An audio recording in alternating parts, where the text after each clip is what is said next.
అందరికీ నమస్కారం. శ్రీ మాత్రే నమః. మేషరాశి వారికి 10, 11, 12 తేదీలలో మీకు జరిగే తెలిస్తే ఖచ్చితంగా ఆశ్చర్యపోతారు. మేషరాశి వారు ఎక్కడున్నా సరే ఈ వీడియోని ఒంటరిగా చూడండి. పక్కన ఎవరన్నా ఉన్నప్పుడు మాత్రం పొరపాటున కూడా వీడియోను చూడవద్దు. ఒంటరిగా చూడమని ఎందుకు చెప్పాము అన్నది మీరు వీడియో పూర్తిగా వింటేనే మీకు ఏంటనేది చక్కగా అర్థమవుతుంది. కాబట్టి వీడియోను స్కిప్ చేయకుండా పూర్తిగా చూసి అలాగే వీడియోకి ఒక లైక్ ఇచ్చి సపోర్ట్ చేయండి. ఈ మేషరాశి వారిది ఏంటంటే రాశి చక్రంలో వీరిది మొట్టమొదటి రాశి అన్నమాట. 12 రాశులు ఉన్నప్పటికీ కూడా ఈ మేషరాశి వారిని పెద్ద పెద్ద మహానుభావులు శాస్త్రాల్లోనే మొట్టమొదటి రాశిగా పరిగణించారు. ఎందుకు అంటే ఈ మేషరాశి వారు వ్యక్తిగతంగా అంత మంచివారు. వీరిలో అన్ని రకాలైనటువంటి సుగుణాలు కలిసి ఉంటాయి. అందులో ముఖ్యంగా వచ్చేప్పటికీ అమాయకత్వం, అలాగే చలాకితనం, ఒక ఇంట్లో ప్రతిదీ కూడా మనకి ఎక్కువ వీరిలో కనిపిస్తూ ఉంటాయి అన్నమాట. మేషము అంటే మేక అనేది మనకి ఇక్కడ అర్థం అనేది వస్తుంది. మేకను చూడండి ఎంత చురుగ్గా ఉంటుందో, ఎంత తెలివిగా ఉంటుందో, అలాగే నమ్మితే ఎంత నమ్మకంగా, ఎంత విశ్వాసంగా ఉంటుందో. మేకను మనం గమనించినట్లయితే దాంట్లో అన్ని రకాలైనటువంటి మంచి లక్షణాలే ఉంటాయి. అలాగే ఈ మేషరాశి వ్యక్తుల్లో కూడా అన్ని మంచి లక్షణాలే ఉంటాయి. ఈ రాశికి అధిపతి కుజుడు. అయితే వీరికి ఏంటంటే ఒక్కొక్కరు ఒక్కొక్క రకంగా చెప్పడం అనేది జరుగుతుంది. ఈ రాశి గురించి ఒక్కొక్కరు ఏంటంటే నక్కతోక తొక్కినట్టుగా మీకు అదృష్టం అనేది పట్టబోతుందని కొంతమంది ఏమో మీకు రకరకాల సమస్యలు రాబోతున్నాయని చెప్పి కొంతమంది ఇలా ఏంటంటే రకరకాలుగా చెప్తూ ఉంటున్నారు. అయితే ఇందులో ఏది నిజము, ఏది నమ్మాలి, ఏది నమ్మకూడదు అనేటువంటి ఈ సందేహాలు ఆటోమేటిక్గా వచ్చేస్తూ ఉంటాయన్నమాట. కానీ ఇవాళ రోజున అంటే మీరు ఏదైతే ఆ కన్ఫ్యూజన్తో ఏ ప్రశ్నలకైతే మీరు సమాధానం దొరకట్లేదు, అసలు ఏది నిజం ఏది అబద్ధం అనేది మీకు ఈ వీడియోలో చక్కగా సమాధానం అనేది దొరుకుతుందన్నమాట. ఈ మేషరాశి వారు వచ్చేప్పటికీ ఏంటంటే వీరి దగ్గర తెలివితేటలు ఎంత ఎక్కువగా ఉంటాయో అంతకు మించినటువంటి అమాయకత్వం కూడా అంతే ఎక్కువగా ఉంటుంది. ఎవరినైనా సరే జనాన్ని నమ్మినప్పుడు నా అని చెప్పేసేసి గట్టిగా ఫిక్స్ అయిపోతారనమాట. వీరి మనసులో ఎటువంటి కుళ్ళు కుచితం ఇలాంటివి ఏవీ ఉండవు. ప్రతి ఒక్కరిని కూడా చాలా విశ్వాసంగా నమ్మకంగా నమ్ముతూ ఉంటారనమాట.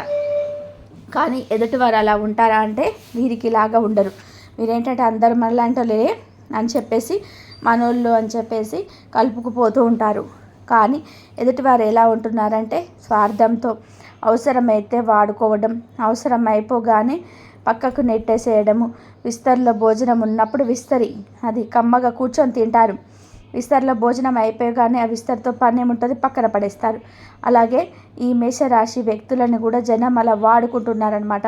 ఆ విషయం ఏంటంటే వీరికి పోను నిదానంగా అర్థమవుతుంది. నిదానంగా అర్థమైనప్పుడు ఏంటంటే వీళ్ళు చాలా బాధపడాల్సినటువంటి పరిస్థితి అనేది వస్తుందన్నమాట. చేతులు కాలిన తర్వాత ఆకులు పట్టుకున్నప్పుడు ప్రయోజనం ఏమి ఉండదు అని చెప్పేసి మన పెద్దవాళ్ళు సామెత చెప్తారు కదా, అదొకటి.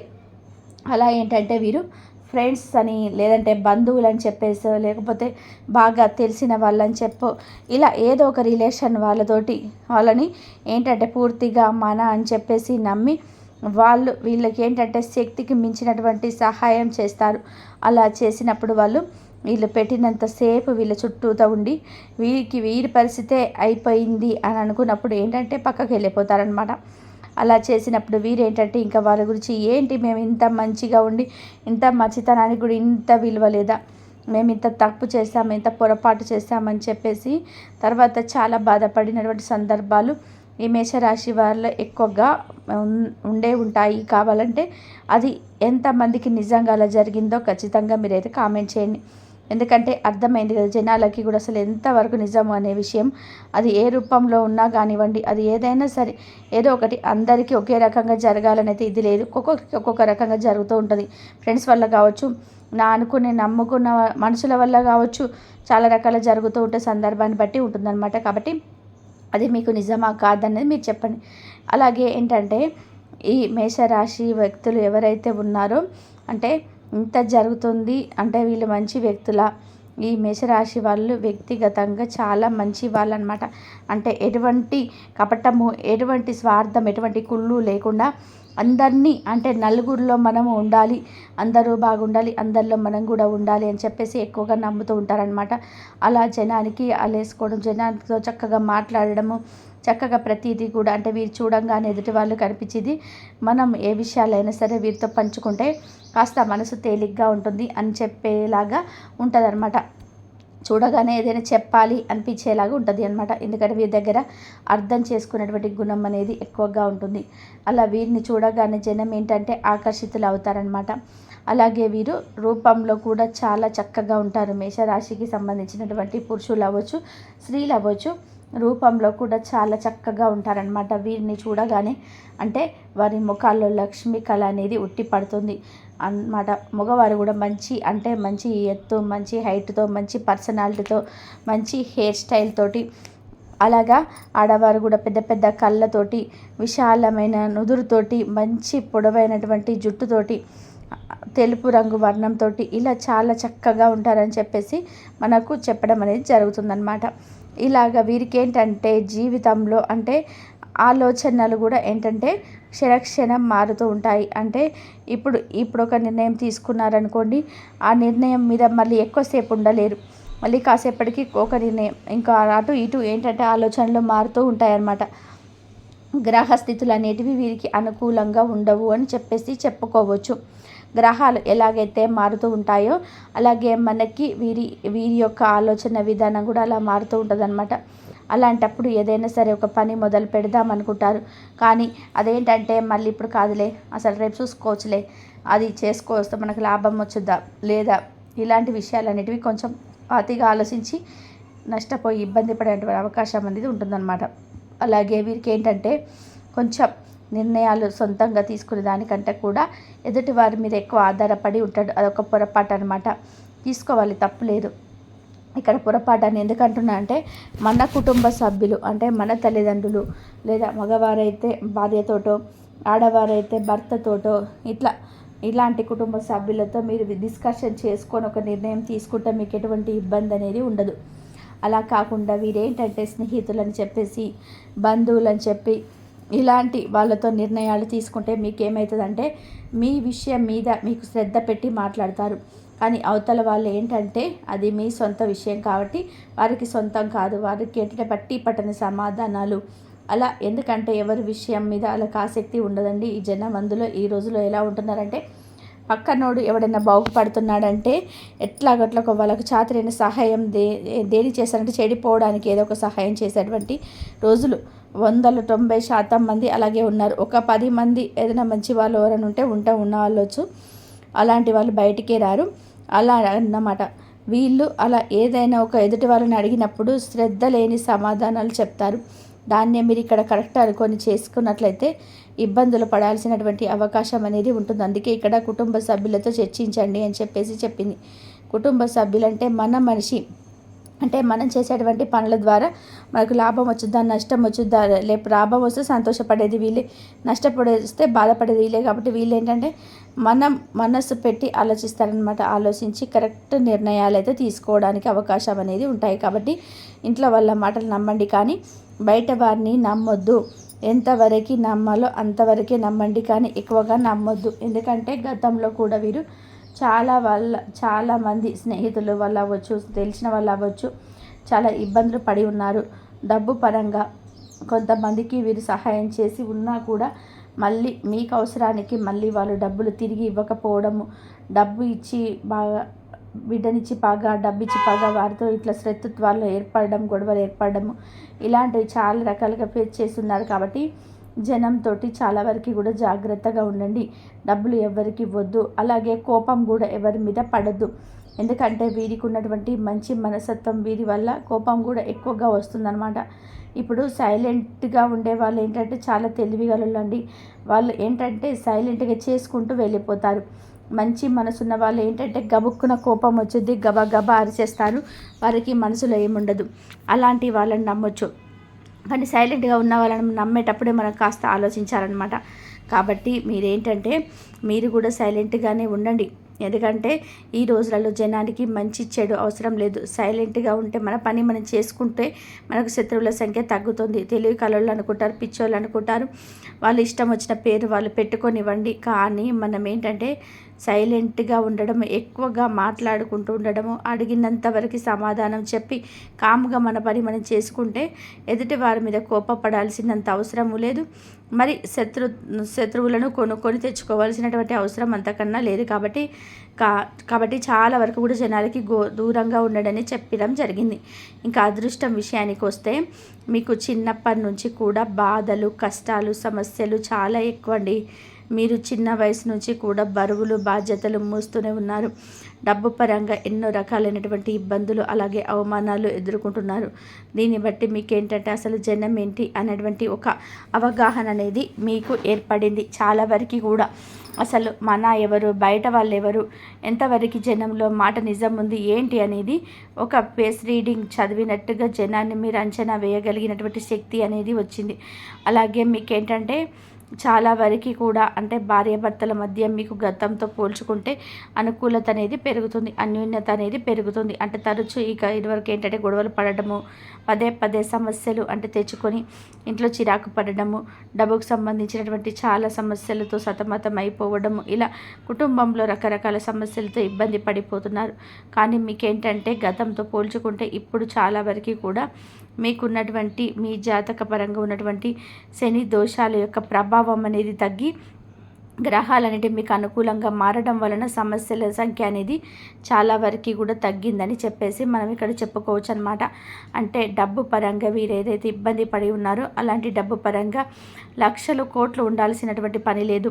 కానీ మధ్యతరగతి వాళ్ళకైతే అలా వాళ్ళ యొక్క అవసరాలు అనేటివి చక్కగా తీరటము, ఎక్కడ అవసరం అప్పు చేయాల్సిన పరిస్థితి లేకుండా ఉండడం, ఏదైనా అప్పు ఉంటే తీర్చుకోవడము, ఇలా చేతి నిండా పని ఉండటము, చేయగలిగినటువంటి శక్తి ఉండటము, ఇలా ప్రతిదీ కూడా ఇలాంటివి ఏంటంటే మనకు అదృష్టం యొక్క సంకేతాలు అనమాట. అలా కాకుండా చేయలేకుండా, పని దొరకకుండా వచ్చినా కూడా చేయలేకపోవడం, రేపు చేద్దాంలే, ఎల్లుండి చేద్దాంలే అని చెప్పి వాయిదా వేసుకుంటూ వెళ్ళిపోవడం, చేసినటువంటి పని కాడ కలిసి రాకపోవడం, అంటే డబ్బు అనేది అందకపోవడము, ఇలాంటివి జరిగితే ఏంటంటే మన జీవితంలో చెడు గడియలు నడుస్తున్నాయని చెప్పేసి అర్థం అనమాట. అలా మీకేంటంటే గతంతో పోల్చుకుంటే ఇప్పుడు మీకు చాలా వరకు కూడా అనుకూలంగా ఉందని చెప్పేసి మనం చెప్పుకోవడం అనేది జరుగుతుంది. ఈ 3 రోజులలో మీకు చక్కగా పని చేతి నిండా ఉంటుంది. ఆ పనికి తగ్గినటువంటి ప్రతిఫలాల్ని మీరు ఇంకా చెప్పాలి అంటే ఎక్కువ రూపాయిని మీరు చూడగలుగుతారు. అంటే ఆకస్మిక ధన ప్రాప్తి అనేది కూడా మీకు ఉంటుందన్నమాట. ఇవాళ రోజున మీరు 1000 రూపాయలు పనిచేశారనుకోండి, దానికి తోడుగా ఇంకొక 500 కలిపి మీకు వచ్చేటువంటి అవకాశం అనేది ఉంటుంది. దీన్నే ఆకస్మిక ధన ప్రాప్తి అంటారు. అలాగే మీకు స్థిర చిరాస్తులు ఉంటే అవి కూడా పెరిగేటువంటి అవకాశాలు అనేటివి ఉంటాయన్నమాట. ఇంకా వీరిలో ఎవరైతే ఉద్యోగాలు కానీ, వ్యాపారాలు కానీ, ఇలా అన్ని రంగాల్లో ఉన్నవారు ఎవరైతే ఉన్నారో అంటే వారికి ప్రమోషన్స్ రావడము, వచ్చి వ్యాపారంలో బాగా కలిసి రావడము కావచ్చు, ఏదైనా వేరే ఊర్లకు ట్రాన్స్ఫర్ అవ్వడం కావచ్చు, శాలరీలు పెరగడం కావచ్చు, అలాగే మీకు గౌరవ మర్యాదలు అనేటివి తగ్గడం అవ్వచ్చు. ఇలా చాలా వరకు కూడా మీకు అనుకూలంగా ఉంది. గతంలో ఏంటంటే మీరు ఎన్నో నిందల పాలై ఉన్నారు, అవమానాల పాలై ఉన్నారు, చేతిలో కనీసం పని కూడా లేక ఇబ్బంది పడి ఉన్నారు. ఏదైనా ఒక పని స్టార్ట్ చేద్దామన్నా కూడా చేతిలో చిల్లి గవ్వ లేకుండా ఉన్నారనమాట. కానీ ఇప్పుడు ఏంటంటే చాలా వరకు కూడా గ్రహాలు అనేటివి మీకు అనుకూలంగా మారినాయి. ఇప్పుడు ఏంటంటే ఏదైనా సరే మీ చేతిలో ఉందన్నమాట. మీకున్నటువంటి మంచి మనసు వల్ల ఆ దైవానుగ్రహం అనేది మీ పైన పుష్కలంగా ఉంది. కాబట్టి మీకు అదృష్టం అనేది పట్టడం అనేది జరిగింది. కాబట్టి అంటే ఆ అదృష్ట దేవుడు మీకు ఇచ్చాడు. దాన్ని మీరు ఏంటంటే మీ కష్టంతో మీరు నిలబెట్టుకోవాలి. కష్టే ఫలి అన్నట్టుగా అదృష్ట దేవుడిచ్చాడు. అదృష్టం ఇక్కడ ఎన్నిసార్లు చెప్పాల్సి వచ్చిందంటే కనుక మనకు అదృష్టం అంటే టైం అనేది సరిగ్గా లేనప్పుడు మనం కష్టపడినా కూడా అది కలుసుబాటు అనేది ఉండదు. ఇప్పుడు ఏదన్నా ఒక జాబుకి ఏదైనా వెళ్ళామనుకోండి, అక్కడే అడ్డంకులు పడటం, జాబు రాకపోవడము, వచ్చినా కూడా ఏదో ఒకటి నిందలు పడటము, డబ్బులు రాకపోవడం, ఇలాంటివి జరుగుతూ ఉంటాయి అన్నమాట. ఇక అదృష్టం వల్ల ఏంటంటే మీరు పని చేయండి, దేవుడు మీకు సహాయం చేస్తాడు, అంటే కలుసుబాటు ఇస్తాడు. రూపాయి వచ్చే కాడ 2 రూపాయలు ఇచ్చేటట్టుగా చేయడము, ఆ పనిలో కాస్త కష్టాన్ని తగ్గించడం. ఎందుకంటే పనులంటేనే కష్టం. ఎవరికైనా సరే, ఏ పనిలోనైనా సరే, కూర్చొనే పనైనా, నడిచే పనైనా, దేంట్లోనైనా కష్టం లేకుండా ఏది ఉండదండి. కానీ ఆ కష్టానికి తట్టుకోగలిగినటువంటి శక్తి, సామర్థ్యాలు, తెలివితేటలు ఇలాంటివన్నీ ఆ దేవుడు మనకు అందివ్వడం అనేది అదృష్టం అంటే. కాబట్టి దేవుడు మీకు అవకాశాన్ని ఇచ్చాడు, అదృష్టాన్ని ఇచ్చాడు. దాన్ని మీ కష్టంతో, మీ తెలివితేటలతోటి నిలబెట్టుకోవడం అనేది మీ చేతుల్లోనే ఉంది. అంటే అదృష్టం అనేది మీ చేతుల్లో ఉంది. అంటే మీరు ఇప్పటి నుంచి బాగా సంపాదించుకోవాలని చెప్పేసి గట్టిగా నిర్ణయించుకొని మీరు చేసేటువంటి పనిలో స్టాండర్డ్ని తెచ్చుకున్న జాబ్ అవ్వచ్చు, అది వ్యాపారం ఏదైనా కానివ్వండి, దానిలో పూర్తి శ్రద్ధ సామర్థ్యాలతో కష్టపడినట్లయితే మిమ్మల్ని కొట్టిన వాళ్ళు ఎవ్వరు ఉండరు. మీరు కొన్ని సంవత్సరాల్లోనే కోట్లు సంపాదించినా కూడా ఆశ్చర్యం అనేది లేదు. ఎందుకంటే దైవానుగ్రహం అనేది మీ మీద పుష్కలంగా ఉంది. కాబట్టి మీరు చక్కగా మీ పని మీద పూర్తి శ్రద్ధ సామర్థ్యాలతో మీరు కష్టపడండి. తిరుగు లేకుండా మీకు రాజయోగం అనేది పట్టబోతుందని చెప్పేసి మనకు శాస్త్రాలు చెప్పడం అనేది జరిగింది. కాబట్టి చక్కగా ఈ అవకాశాన్ని వినియోగించుకోండి. అంతేకాని జనాల మాటలు నమ్ముకుంటా, జనాలు అవి ఇవి అని చెప్పుకుంటా, జనము అని ఈ మాటలు మాత్రం పూర్తిగా తీసేసేయండి. అదృష్టం అనే తలుపు తట్టినప్పుడు తలుపులు తెరవడానికి సిద్ధంగా ఉండండి. అలాగే మీకు ఏంటంటే ఈ 3 రోజులు బాగా బిజీగా ఉంటారు. మీ కష్టానికి మించినటువంటి ప్రతిఫలాన్ని చూసి ఆనందంగా ఉంటారు. ఈ మేషరాశిలో ఎవరైతే విద్యార్థులు ఉన్నారో వారు కూడా బ్రహ్మాండంగా ఉంది. మీరు కష్టపడి చదువుతారు కాబట్టి మంచి మార్కులతో పాస్ అవుతారనమాట. అలాగే విదేశాలు చదివే యోగం కూడా ఉంది. ఒకవేళ కొంతమందికి విదేశాలు కుదరకపోయినా మామూలుగా ఉన్న దగ్గరైనా మంచిగా అంటే హై రేంజ్లో ఉన్నటువంటి ఏదైనా కాలేజెస్లో కానీ అటువంటి వాటిల్లో బాగా చదివేటటువంటి అవకాశం అనేది ఉంటుంది. అలాగే సంతానం లేని వారికి కూడా సంతాన భాగ్యం అనేది కలుగుతుంది. వివాహం కాక ఎవరైతే ఇబ్బంది పడుతున్నారో వారికి కూడా వారి యొక్క గ్రహాల దోషాలన్నీ తొలగిపోయినాయి కాబట్టి మంచిగా వివాహం జరిగేటువంటి అవకాశం అనేది ఉంది. ఇంకా కొంతమంది ఎవరైనా గవర్నమెంట్ జాబ్స్ కోసం ఎదురు చూసే వాళ్ళు ఎవరైతే ఉన్నారో వారికి కూడా గవర్నమెంట్ జాబ్స్ ఖచ్చితంగా వచ్చేటువంటి అవకాశం అయితే మీ జాతకం పరంగా ఉంది. ఇంకా కొంతమందికి ఏంటంటే అనారోగ్య సమస్యలతో ఇబ్బంది పడుతున్నారు. అంటే అనారోగ్యం అంటే చిన్న చిన్న ప్రాబ్లమ్స్ అవే చాలా ఇబ్బంది పెడుతూ ఉంటాయి మానసికంగా. వాటి నుంచి మీకు ఉపశమనం కలిగేటటువంటి అవకాశం అనేది పుష్కలంగా ఉంది. కానీ మీరేంటంటే మీ ఆరోగ్యం మీద ప్రత్యేకంగా దృష్టి అనేది పెట్టండి. జనంతో ఎక్కువగా మాట్లాడండి. జనానికి డబ్బు ఎవరిని నమ్మి ఇవ్వవద్దు. చాలా వరకు కూడా తక్కువ మాట్లాడండి. ఇలాంటివన్నీ చేయండి. కష్టపడండి. ఫోన్లో కూడా ఎక్కువగా మాట్లాడొద్దు. ఇలాంటి నియమాలు పాటిస్తే మీకు తిరగనేది లేదు. అర్థమైంది కదండి మేషరాశి వాళ్ళకి ఏంటి అనేది. ఈ 3 రోజులు మన వీడియో కనుక నచ్చితే చిన్న లైక్ ఇచ్చి సపోర్ట్ చేయండి. మీరు లైక్ చేయడం వల్ల వీడియో మరికొంతమందికి చేరి వాళ్ళు కూడా తెలుసుకునేటువంటి అవకాశం అనేది ఉంటుంది. అలాగే మీకు తెలిసిన మేషరాశి మిత్రులు ఎవరైనా ఉంటే వారికి కూడా షేర్ చేస్తే వారు కూడా తెలుసుకుంటారు. ఒక లైక్ చేసి సబ్స్క్రైబ్ చేసుకొని సపోర్ట్ చేయండి.